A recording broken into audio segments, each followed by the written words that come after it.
একজন জ্ঞানী পুরুষ আমাকে বলেছিলেন যে সব সমস্যার কারণ হলো এই মহিলারা।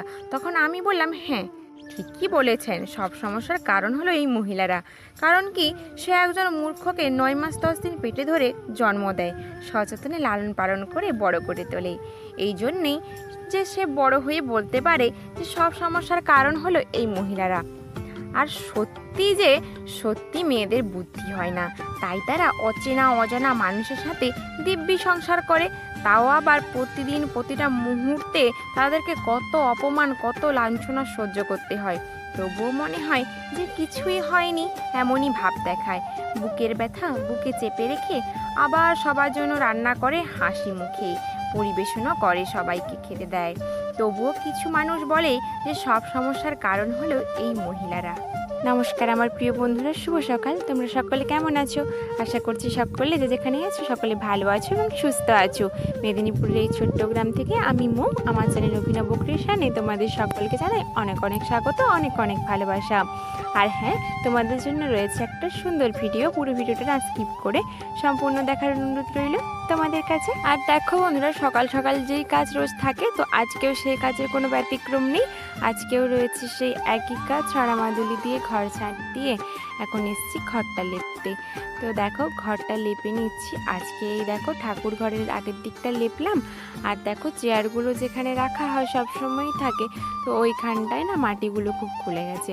তো তাই ভাবলাম চলো ওইখানটা একটু লেপে দিই, তো ওইখানটাতে লেপছিলাম। আর দেখো বন্ধুরা, আজকে না বৈশাখ মাসের শেষ, আজকে সংক্রান্তি।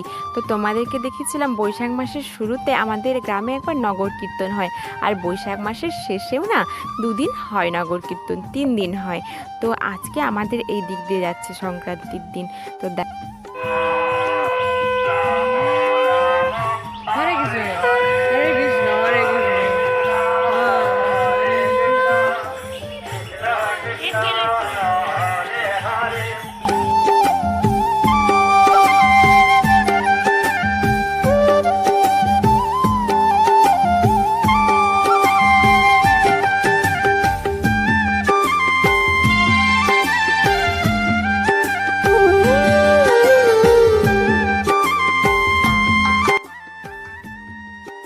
আর দেখো বন্ধুরা, নগর কীর্তন তো চলে গেল, আর আমার সব বাসি কাজকর্ম সারা হয়ে গেছে। তারপরে ব্রাশও করে নিয়েছি।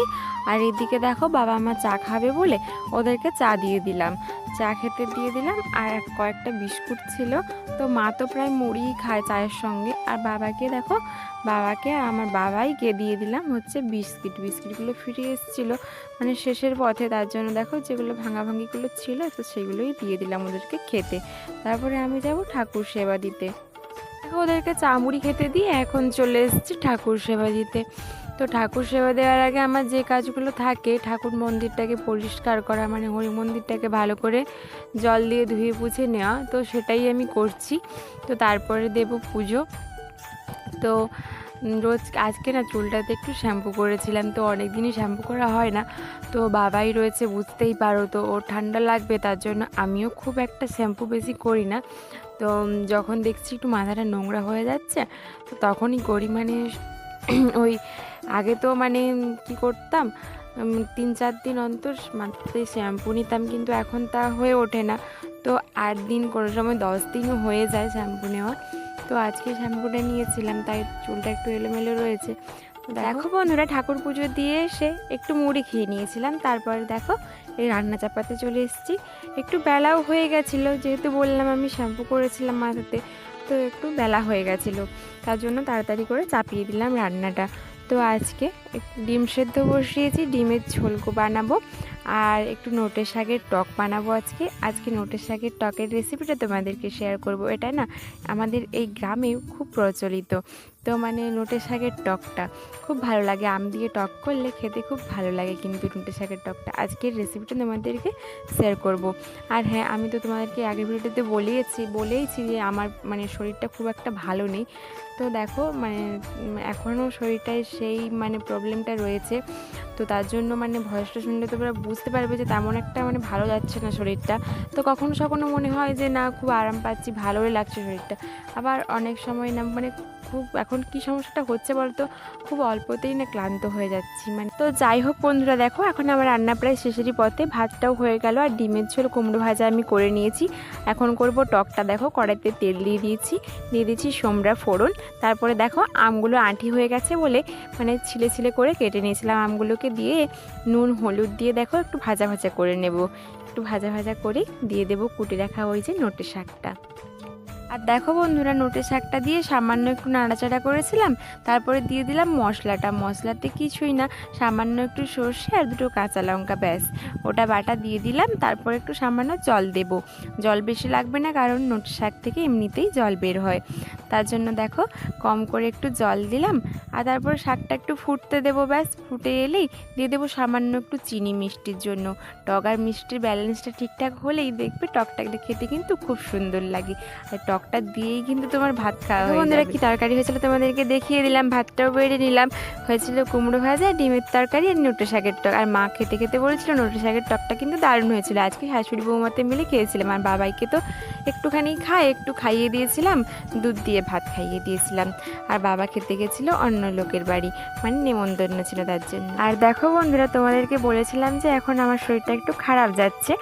তো দেখো তার প্রমাণ, আমার শরীরটা তো বলছিলাম অল্পতে ক্লান্ত হয়ে যায় আর খুব অ্যাসিডিটির ধার এসে গেছে। আগে কত কাঁচা আম খেয়ে সহ্য করে নিতাম, এখন কাঁচা আম তো দূরস্থ। এই যে দেখো আমের টকটা একটু খেয়েছি, তাতেই আমার অম্বল হয়ে গেছে। তার জন্য দেখো অম্বলের ওষুধও খেতে হচ্ছে। যাই হোক বন্ধুরা, দেখো ওষুধটা খেয়ে একটু বিশ্রাম নিয়েছিলাম। তারপরে এই যে আবার বাড়ির কাজ রয়েছে, তার জন্য দেখো কাজ বলতে এই ঘর ঝাঁট দেওয়া, বাইর ঝাঁট দেওয়া। তাই ঘরটায় প্রথমে ঝাঁট দিয়ে নিলাম, তারপরে যাবো বাইরটা ঝাঁট দিতে। কয়েকদিন তো বাইর ঝাঁট দেওয়ার একেবারে চাপ ছিল না, কারণ বৃষ্টি হচ্ছিল, তার জন্য কাদা হয়ে গেছিলো। তো কাদাতে তো আর ঝাঁট দেওয়া যাবে না, এই অল্প মানে যেখানে সেখানে একটু ঝাঁট দিতে হতো, নাহলে ঝাঁট দিতেই হতো না প্রায়। তো আজকে পুরো বাইরটা ঝাঁট দিতে হবে, কারণ একটু শুকিয়ে গেছে বাইরটা। আর দুদিন তো বেরোচ্ছে, বৃষ্টি হচ্ছে না তেমন, তার জন্য।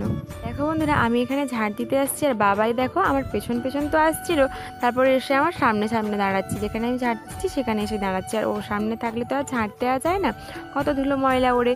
তাই ও ঠাম্মা ওকে নিয়ে একটু বেড়াতে গেল আর আমি বাইরটা ঝাঁট দিয়ে নিচ্ছি। আর দেখো বন্ধুরা, আজকে ভিডিওটা এখানেই শেষ করব আমি। তো দেখা হচ্ছে পরে একটা নতুন ভিডিওতে। তো তোমরা ততক্ষণ ভালো থাকো, সুস্থ থাকো, সবাইকে ভালো রাখো।